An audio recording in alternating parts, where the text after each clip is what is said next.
Răspunsuri prea puține, prea multe întrebări, prea multe stări și încă ne pasă de urmări. Prea multe filme diferite, prea multe clipe și inimile noastre prea des lovite.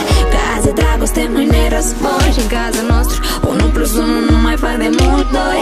Noi făceam să pare așa simplu, dar tu ai complicat totul cu timpul. Și am încercat fără rezultat, părea complicat, tu mereu ocupat. Și tot ce știu e că e prea târziu acum să-ți pare rău. Bună, ce mai zici? De ce nu ești aici? Mi-ai lăsat doar cicatrici pe suflet. De ce nu te mai implici?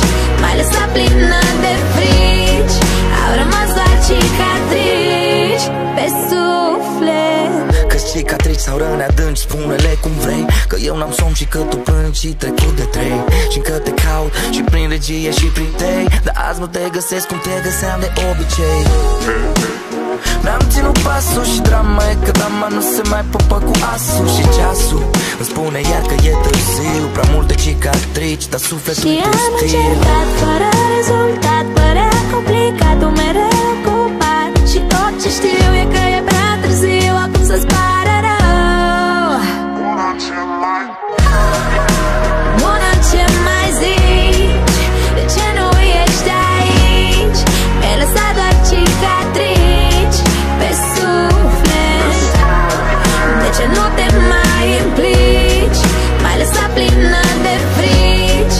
Au rămas doar cicatrici pe suflet. Nouă vieți le-aș fi avut din toate, ți-aș fi dat inima mea fără doar și poate. Că poate ai fi înțeles cum stă treaba și într-a noua viață nu te mai iubeam degeaba, no. Am pus totul pe tavă și urmele tale încep să se vadă.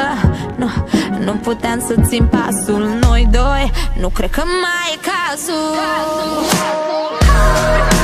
Bună, ce mai zici? De ce nu ești aici?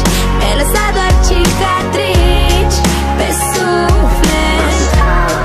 De ce nu te mai implici? M-ai lăsat plină de frici. Au rămas doar cicatrici pe suflet.